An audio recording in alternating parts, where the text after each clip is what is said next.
Waziri wa Madini Mheshimiwa Anton Mavunde amesema serikali haitasita kuwachukulia hatua kali maafisa madini wakazi wa mikoa ambao ofisi zao zitabainika kuhusika na kusababisha migogoro katika shughuli za uchimbaji wa madini, akisisitiza ulazima wa kuzingatia kikamilifu sheria na kanuni za madini katika utekelezaji wa majukumu yao.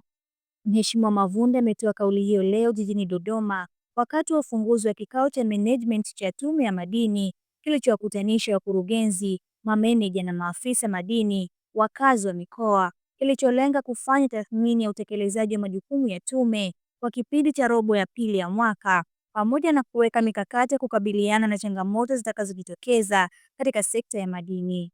Kikao hicho kimehudhuriwa pia na Naibu Waziri wa Madini, Mheshimiwa Dr. Steven Kiruswa, Naibu Katibu Mkuu wa Wizara ya Madini, Msafiri Mbibo, Mwenyekiti wa Tume ya Madini, Dr. Janet Lekashingo, Kamishna wa Tume ya Madini, Mhandisi Theonestina Mwasha, pamoja na Katibu Mtendaji wa Tume ya Madini, Mhandisi Ramadhani Lwamo.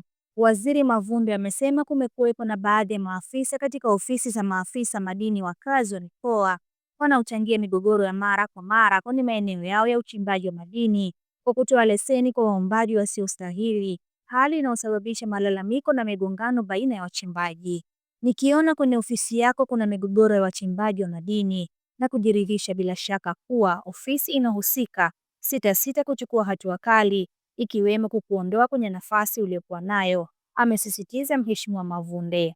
Ameagiza maafisa madini wakazi wa mikoa kuhakikisha wanazingatia misingi ya haki, uwazi na weledi katika utoaji wa huduma, sambamba na kuhamasisha wananchi wengi zaidi kuomba leseni za madini kwa kuweka mazingira rafiki na wezeshi ya uwekezaji. Katika hatua nyingine, Waziri Mavunde amewataka maafisa madini wakazi wa mikoa kuwasilisha ndani ya siku 7 orodha ya leseni kubwa za utafiti wa madini zilizofanywa kazi ili hatua za kisheria zichukuliwe, ikiwemo kuandikiwa hati za makosa na kufutiwa leseni hizo. Aidha, amemtaka mkurugenzi wa leseni kuwasilisha orodha ya kampuni zenye leseni kubwa za utafiti kwa ajili ya ufuatiliaji wa karibu wa utekelezaji wake. Mimi kwa kushirikiana na naibu waziri tutahakikisha tunafuatilia kila leseni, zile zitakazobainika kutofanywa kazi zitafutwa na maeneo hayo kupewa wachimbaji wadogo wa madini, amesema. Kadhalika amemtaka katibu mtendaji wa Tume ya Madini kuhakikisha kuwa kabla ya Juni 30, 2026 mfumo wa e-leseni unaowezesha wateja kupata huduma bila kufika ofisini unaanza kufanya kazi kikamilifu, hatua inayolenga kuongeza ufanisi na kupunguza urasimu katika utoaji wa huduma. Vilevile, Waziri Mavunde amewataka wamiliki wa leseni za madini kuhakikisha wanazifanyia kazi leseni walizopewa, akionya kuwa leseni zitakazobainika kutofanywa kazi zitachukuliwa hatua ikiwemo kufutwa na kupewa wawekezaji wengine wenye dhamira ya dhati. Pia amewaagiza maafisa madini wakazi wa mikoa kuwasilisha kabla ya Februari 28, 2026 taarifa ya maeneo yanayotengwa kwa ajili ya wanawake na vijana kupitia mradi wa Mining for a Brighter Tomorrow MBT.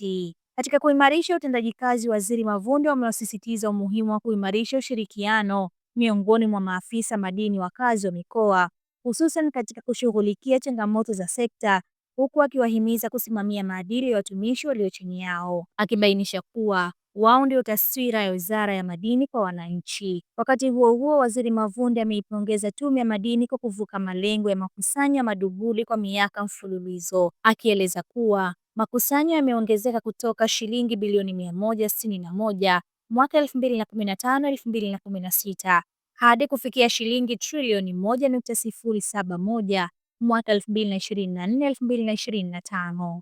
Mafanikio yanayotokana na maboresho ya sheria, uanzishwaji wa masoko na vituo vya ununuzi wa madini pamoja na kudhibiti mianya ya upotevu wa mapato. Ameongeza kuwa kwa kipindi cha Julai 2025 hadi Januari 22, 2026, serikali tayari imekusanya shilingi bilioni 719 sawa na asilimia 59.9 ya lengo la shilingi trilioni 1.2 kwa mwaka wa fedha 2025-2026.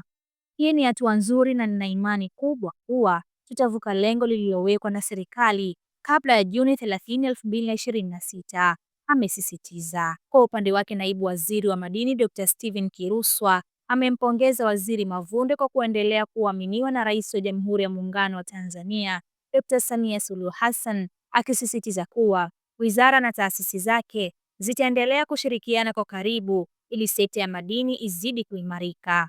Naye Naibu Katibu Mkuu wa Wizara ya Madini Msafiri Mdibo pamoja na Mwenyekiti wa Tume ya Madini Dr. Janet Lekashingo wameishukuru serikali kwa maelekezo na maboresho yanayoendelea kufanywa katika utoaji wa huduma na upatikanaji wa vitendea kazi ndani ya Tume ya Madini. Makala hii imeandikwa na Tanzania Media House Center na imesomwa nami Zahra Umari kupitia Tanza TV. Popote tunakufikia.